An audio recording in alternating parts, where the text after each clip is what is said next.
काव्या ने की आरव के साथ शादी, उड़े डायमा के होश। जी हाँ दोस्तों, सीरियल पति ब्रह्मचारी का आने वाला एपिसोड होने वाला है बहुत ही मजेदार।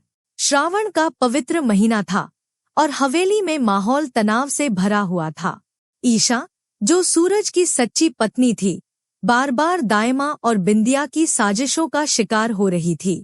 उसे न सिर्फ ताने सुनने पड़ रहे थे, बल्कि घर से निकालने की धमकियां भी दी जा रही थी। ये सब देखकर ईशा का भाई आरव का दिल टूट रहा था। वो अपनी बहन का अपमान और दर्द अब और बर्दाश्त नहीं कर सकता था।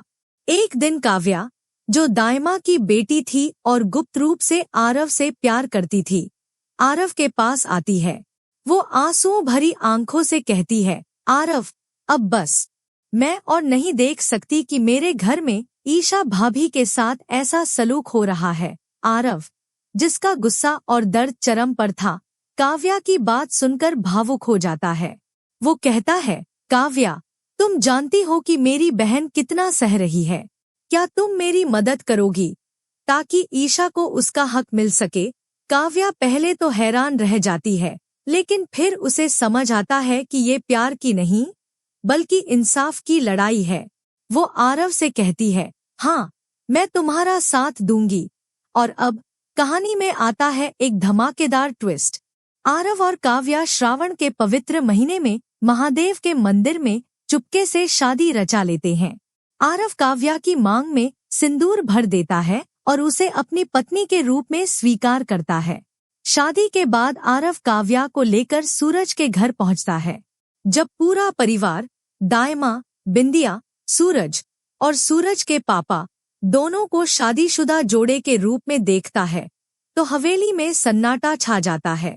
दायमा के चेहरे का रंग उड़ जाता है और वो काव्या से सवाल करती है, काव्या, ये तुमने क्या कर डाला?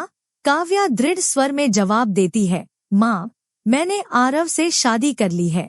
वो मेरा पति है और अब हम दोनों यहीं रहेंगे, क्योंकि गुलाब सिंह ने हमें अपने घर से निकाल दिया है। आरव अपनी बहन ईशा को गले लगाता है और कहता है, ईशा, मैंने ये शादी सिर्फ तुम्हारे इंसाफ के लिए की है, ताकि दायमा और बिंदिया को तुम्हारा दर्द समझ आए।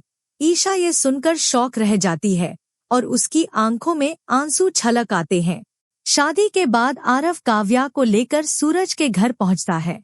जब पूरा परिवार, दायमा, बिंदिया, सूरज और सूरज के पापा दोनों को शादीशुदा जोड़े के रूप में देखता है, तो हवेली में सन्नाटा छा जाता है। दायमा के चेहरे का रंग उड़ जाता है और वो काव्या से सवाल करती है, काव्या, ये तुमने क्या कर डाला? काव्या दृढ़ स्वर में जवाब देती है, माँ, मैंने आरव से शादी कर ली है। वो मेरा पति है और अब हम दोनों यहीं रहेंगे, क्योंकि गुलाब सिंह ने हमें अपने घर से निकाल दिया है। आरव अपनी बहन ईशा को गले लगाता है और कहता है, ईशा, मैंने ये शादी सिर्फ तुम्हारे इंसाफ के लिए की है, ताकि दायमा और बिंदिया को तुम्हारा दर्द समझ आए।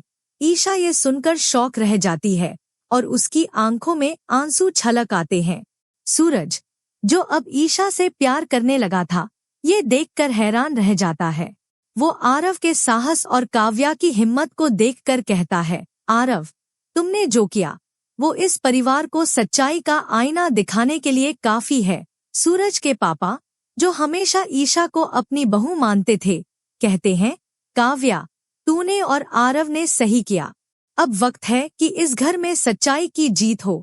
लेकिन दोस्तों, कहानी में अभी और ड्रामा बाकी है। क्या आरव और काव्या की ये शादी सिर्फ एक नाटक थी, या उनका प्यार सच्चा है? क्या दायमा अब अपनी गलती मानेगी और ईशा को अपनी बहू के रूप में स्वीकार करेगी? क्या गुलाब सिंह और बिंदिया, जिनकी साजिशें अब तक चल रही थी, इस नए ट्विस्ट से बौखलाएंगे? और सबसे बड़ा सवाल, क्या सूरज अब खुलकर ईशा को अपनी पत्नी का हक देगा? वेल दोस्तों, आपको सूरज और ईशा की जोड़ी कैसी लगती है? क्या लगता है आरव और काव्या की शादी से ईशा को उसका हक मिल पाएगा? और दायमा का क्या होगा? अगर आपको लगता है कि सूरज और ईशा की जोड़ी अब और चमकेगी, तो वीडियो को लाइक करें और कमेंट में जरूर लिखें, सूरजैशा फॉरएवर। और हाँ, अगर आपको ये अपडेट पसंद आया और आप पति ब्रह्मचारी के ऐसे ही लेटेस्ट ट्विस्ट्स और अपडेट्स सबसे पहले जानना चाहते हैं तो जल्दी से हमारा चैनल सब्सक्राइब कर लीजिए, बेल आइकन दबाना ना भूलें ताकि हर नया अपडेट आपको तुरंत मिले। कमेंट्स में ढेर सारा प्यार बरसाइए और अगले एपिसोड के लिए हमसे जुड़े रहें। तब तक के लिए नमस्ते।